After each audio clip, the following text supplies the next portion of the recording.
This is an effing shoot, bro. Drama City Productions presents the Podcast Wrestling Society, bro. I am your loving leader, benevolent host, Midwest Monster, and the Antichrist of professional wrestling, bro. I am Troy Adams, and broing down with me today, bro, he is the Oklahoma to my Vic Venom. He is Greg, bro. What up? What up? Oklahoma. Oh, yeah. Got an Oklahoma reference in there. Oh, if you guys haven't guessed it, I mean, if you don't pay attention to the titles of the podcasts, then I don't know what to tell you. But given the title of the podcast and the intro that you just got, we're going to be ranting about a man who is near and dear to all of our hearts in the wrestling world. He is Vince Russo, Vinny Ruru. Oh, man. Well, you know, Greg, now is a... Mr. Wrestling the Third. What the hell? Well, you know, Greg, this is a special time of year that, you know, we need to take and appreciate Vince Russo, because you and I are going to WrestleMania 34, and, you know, none of this could be possible without the genius of Vince Russo steering the ship for all of those years. This is very true. Oh. I don't like the sarcasm in your voice. Whoa, no sarcasm, bro. I wouldn't understand it. All right? I swear to God, bro. All right? Oh, man. This is a shoot, okay? It like, I'm not swerving you, bro. We refuse to follow the script. Let's go over some of the magnificence, the brilliance that was Vince Russo.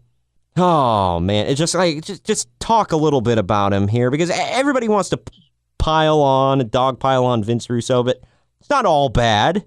But we're going to get to some of the good stuff here. Vincent Russo started by running a video shop, and he co-hosted a wrestling radio show back in the 90s. He was then hired to work on the WWF magazine. He was a head writer for that, which was written completely in kayfabe, apparently. Did you used to get the WWF magazines as a kid? Yeah. Did you like them? Did you give a crap about them? Oh, yeah, I loved them. Well, apparently, he changed the magazine completely from what it was originally, and he made it actually matter, and people actually started buying it. And then Vince McMahon said that he loved it.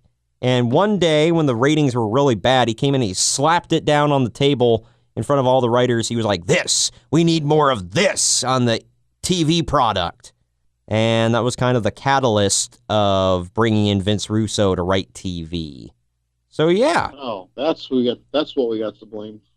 Yep, the WWF magazine. Well, Russo was hired as a writer, and he was even put on Livewire as a heel character named Vic Venom, which was his radio name. Do you remember this?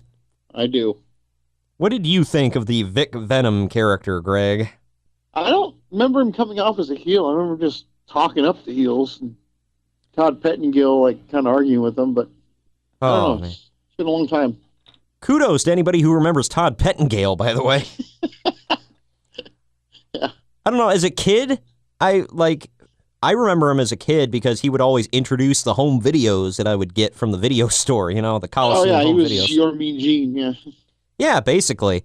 I actually own a videotape that was like the Best of In Your House, Volume 1 or something, and he's the guy who introduces all the matches. So, yeah, that was that. But anyway, back to Vinny Ruru here. Yes, that didn't last very long. Everybody apparently hated him, and they booted his ass off the TV. You don't say. Yeah. Well, let's get right into it here. Vince Russo loves taking credit for the creation of Gold Dust, and so far from the various podcasts and everything and shoot interviews I've listened to, no one disputes that he developed the concept for the character, but they all do say that Dustin Rhodes made Gold Dust what he is. Russo also takes a lot of credit for Austin 316, which everyone and their mother has disputed and said he had nothing to do with that. You don't say.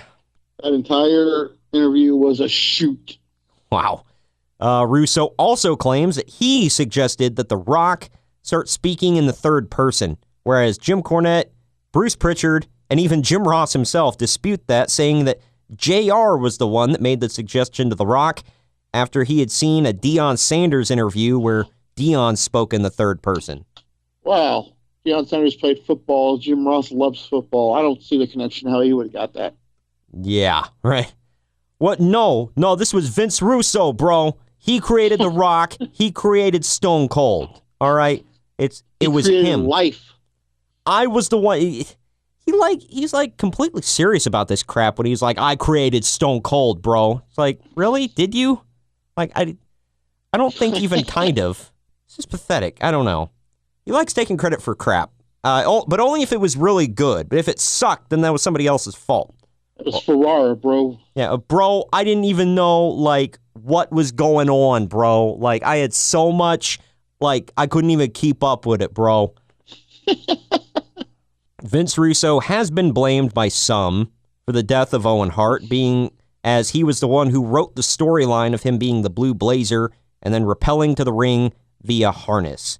Once in TNA, you and I referenced this, Roddy Piper even said the infamous line, "So you're the SOB that killed my cousin." He's also been... I don't know, man. That one's... Yeah, he wrote the storyline.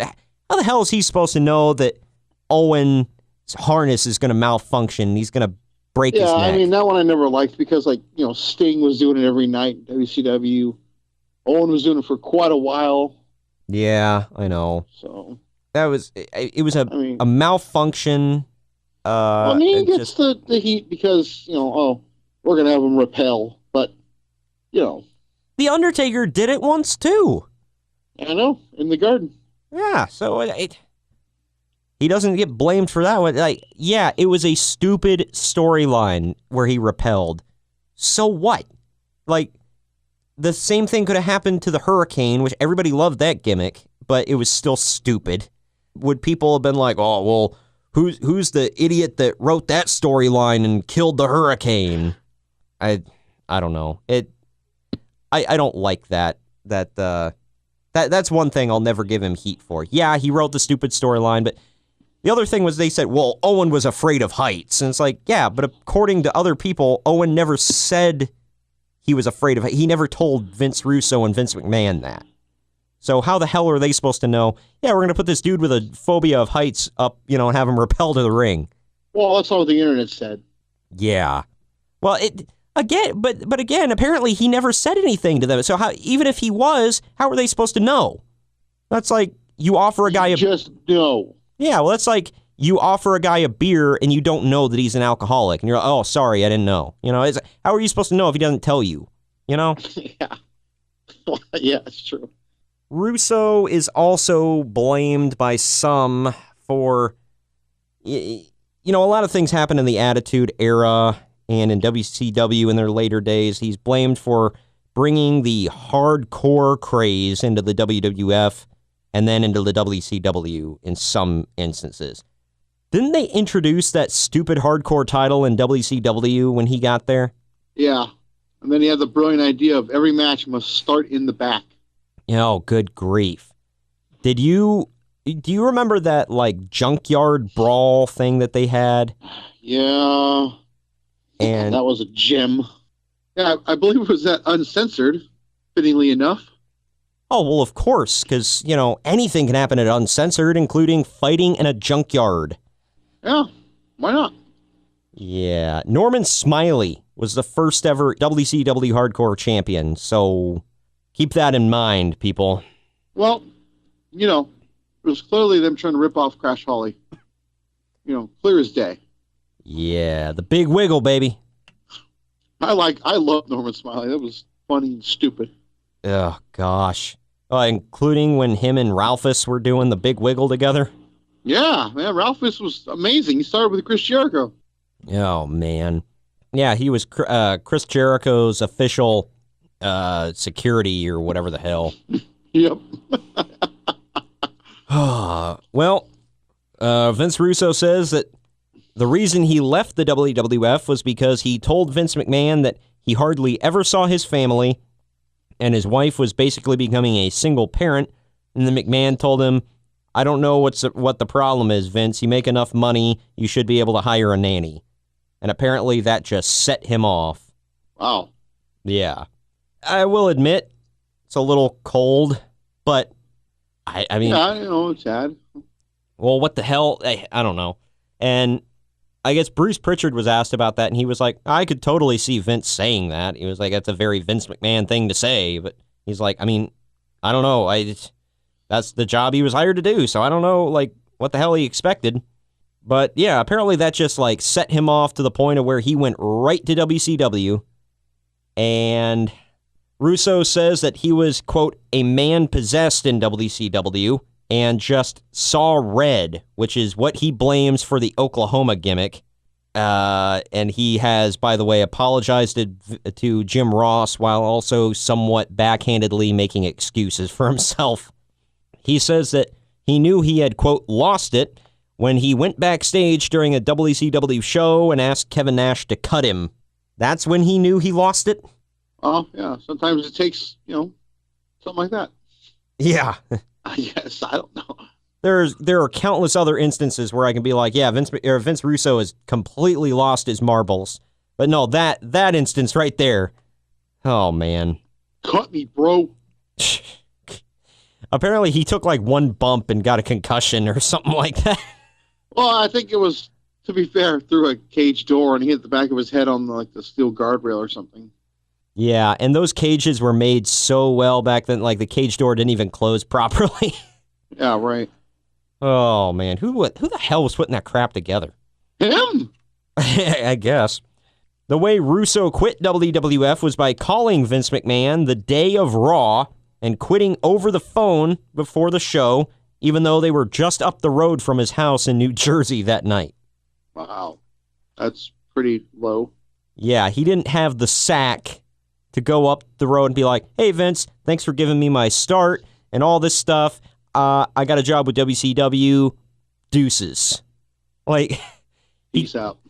He couldn't have been more, like, nutless about it unless he, like, FedExed him or something like that. Yep. Hey, don't mind me if you see me on Monday Nitro, bro. It's just, something I had to do. Oh, gosh. Yeah, I'm not saying I'm not going to do it, but, The hell. Once Russo got to WCW, he made himself an on-screen character, stripped every one of their titles, and had tournaments for the belts. He tried to make everything a swerve and make a lot of things look like shoots, bro, to the point of driving off Hulk Hogan, and you and I touched on that at one point. Uh-huh. He made Jeff Jarrett, and you and I talked about Jeff Jarrett's great and all that, but he made Jeff freaking Jarrett a 4-time world champion. Yep. And he called him the Chosen One.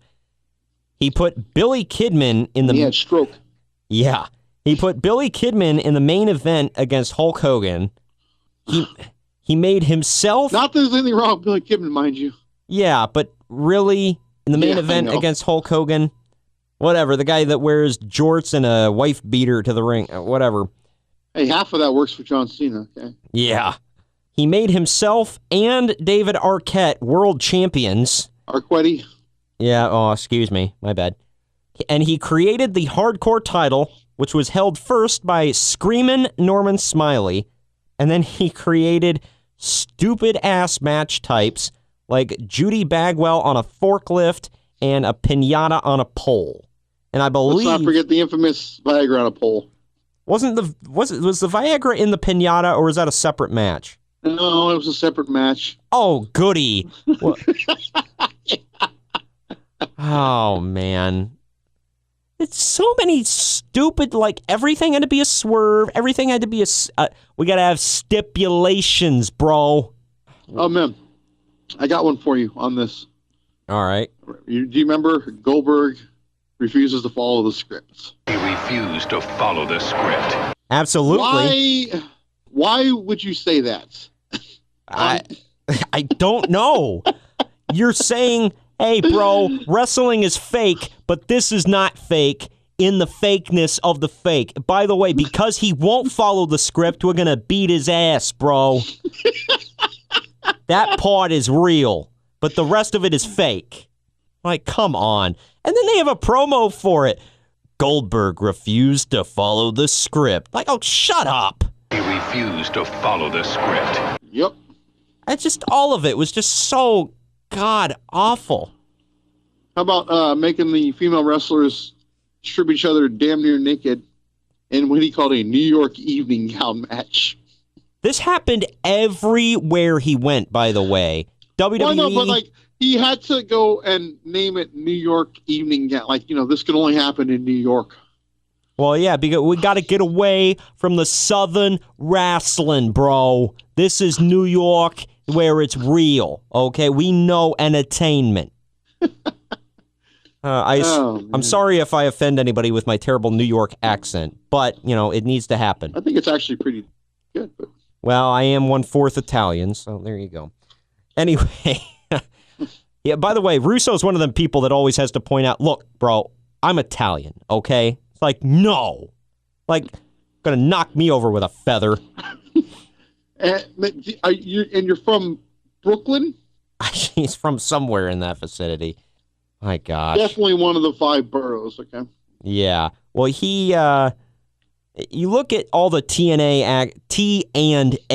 action, during his tenure in WWF, WCW, got super trashy. All the women wore a hell of a lot less. And then in TNA, when he first went there... First of all, it's called TNA. Yeah. I mean, I know you just said it, but, it just requires emphasis. Yeah, we'll get to that in a second. We're going to take a quick pause from this rant here so we can tell you about another great podcast on the Drama City Productions Network. Take a listen. Small Town Mentality Podcast with your host, Ben. A podcast about nothing and everything. A podcast where we get together with friends, drink beer, and see where the conversation takes us. We don't edit. We don't care what people say. It's small town people with a small town mentality. It gets offensive at times, lots of swearing, and a whole lot of not caring. Available everywhere you get podcasts. You can find us on Twitter at STMPod, on Instagram at STMPodcast, and on Facebook at Small Town Mentality Pod. We'll see you there. And we're back. Do you remember Lollipop? I do. Yeah. For all of you that don't remember, look up Lollipop. She was a cage dancer in TNA. I'm not joking. They had a hot blonde chick named Lollipop dancing in a cage on the stage. And one show, her top got ripped off and she full on flashed the audience. Like, I'm not joking. This happened. To be fair, it is on pay-per-view too. When that happened, but yeah, but they were trying to make a legitimate I'm not company excusing here. it. I'm just saying. Yeah, it wasn't on TV at least. Yeah, thank God. But it was still like, why is this a thing with him? But just the word pervert comes up. Yeah, like regressed sexual, like I don't know. My God, it's a blonde, bro. I need to see her breasts. And you like imagine her in a pair of like cotton panties, like white cotton panties. What is wrong with you? Did you know that Vince Russo went back to the WWE in 2003 for a total of like 3 weeks? I do, yeah, because it was a huge thing. Yeah, well, Bruce Pritchard talked about this on his podcast. Apparently, he went to WWE for 3 weeks in 2003, and he wanted to do similar things to what he did in WCW. He wanted to strip all the champions and have tournaments, bro. Like, I'm not joking. That was his big, grand idea when he came in. So his big, grand idea is the same thing he's done over and over. Yeah, and according to Bruce Pritchard, he pissed everybody off because he had no idea what the hell was going on. According to Bruce Pritchard, Vince McMahon was pissed when he found out Russo seriously asked if Triple H and Chris Jericho had ever worked a program together when they had literally just headlined WrestleMania. Apparently, Russo had no idea about the current product and the storylines. He hadn't followed WWE in years. And he comes in cold, wanting to write for them. It's just pathetic. What could have went wrong there? I don't get it. Yeah. Well, and he, Russo refers to, oh, man, I come back and it was totally different. There was a room full of writers, bro. Pritchard was like, dude, there was 3 of us. Give me a break. He said it was him, Dave Lagana, and a couple other people. It's my gosh. It's been said that Vince Russo came up with the initials TNA for the company. And you remember Sports Entertainment Extreme? Oh, God, yes. He came up with a stable called SEX, Sports Entertainment Extreme. Yep. So you can tell where his mind is already. He carried over his ridiculous over-the-top writing. Joke, bro. That's where his mind's at. Yeah. He carried over his ridiculous over-the-top writing for WCW, including storylines with no conclusion or satisfying ends. Jeff Jarrett also was made the 6-time NWA champion, while Russo was the head writer. He has an obsession with Jeff Jarrett.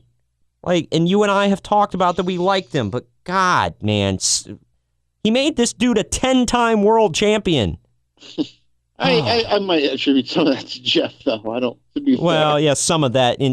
I can say that in TNA, but when they were oh crap, we're going to be on Spike TV. We got to get the title off Raven in a house show, put it back on Jeff. Oh, good Lord. It said that when Jarrett and Russo had a falling out and Jarrett got sent home by Dixie Carter, Russo got in Dixie's ear, and then next thing you know, all of Jarrett's constituents started being fired one by one. That's Dutch Mantell, Jim Cornette, and a couple others. Russo was fired and then brought back against the wishes of Spike TV, leading to TNA being kicked off of Spike. And the only way they found out is because there were emails going back and forth about this that were supposed to be private, and somebody CC'd one of the executives of Spike by accident. That is the most TNA thing I've ever heard, ever. Good Lord. After being fired a final time, backstage workers from both Impact Wrestling and WWE have claimed that Russo frequently lobbies for a job almost on a weekly basis.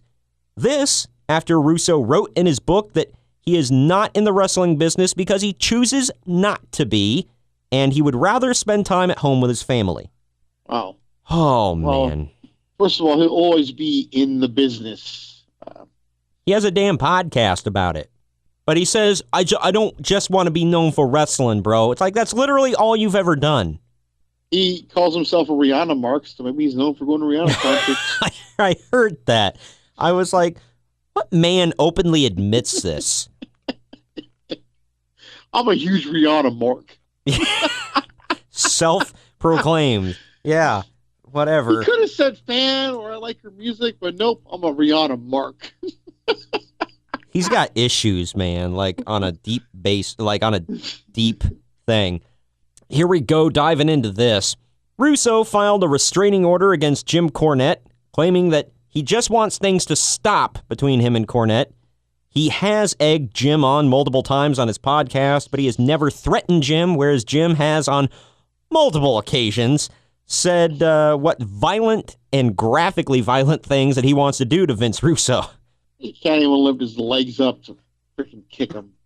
Right. He says he wants to run him over with his car and beat him with a brick and whatever. All that makes a lot more sense now. Okay. Yeah. Well, Russo said that he wasn't so much afraid of Cornette would come to his Indiana home and do anything, but he was afraid that a member of the, quote, cult of Cornette, that's what Jim calls it, he was afraid of one of them driving this is how he describes it, driving a big old pickup with a rebel flag hanging off the back. Oh, my God. Driving up his driveway to his secluded home and trying to harm him or his family. Russo's brother-in-law, who is in law enforcement, apparently gave Vince a shotgun and taught him how to use it. Russo says that he got a transcript of one of the shoot interviews that Cornette did, and the judge read it and granted Russo the restraining order. By the way, I'm not sure how that restraining order would stop any of Cornette's followers from doing what Vince is afraid they're going to do. Yeah. Like, I'm just putting it out there. He said, look, I'm not afraid of Cornette. I'm afraid of the people that follow him. Then what is this restraining order helping?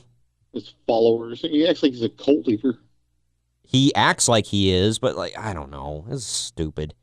To wrap up here with some of the crap that comes out of this man's mouth, in various shoot interviews, Vince Russo has proven to be sexist, homophobic, and hate the very business that made him famous.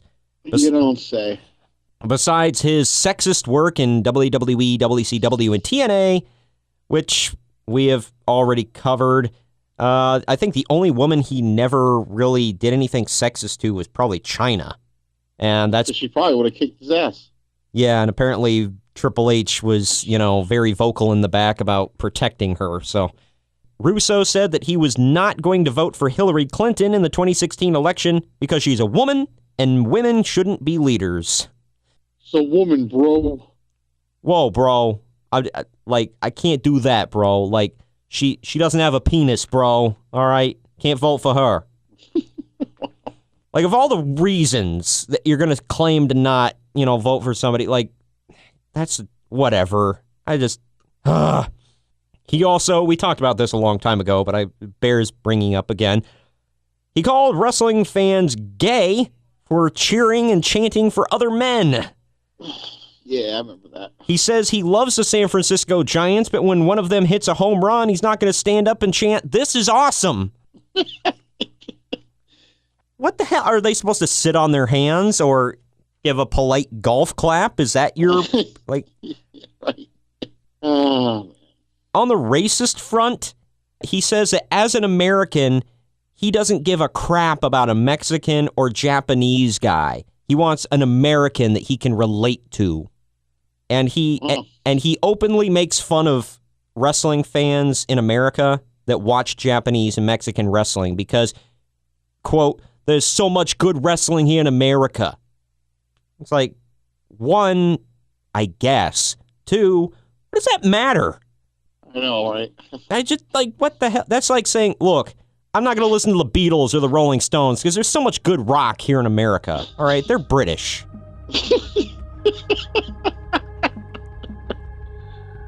Oh, good grief. Anything you want to add before we wrap this thing up? No. This was sad and painful. Well, I hope... What a rant. Right. I think this was one of our better ones. A lot to cover with Vinny Ruru. Thank you all for listening, bro. This was a shoot. And we swerved all of you, bro. Thank you for joining me today, Greg, on this podcast, Wrestling Extra. Yeah, I guess. And I love you all. Peace out. Later.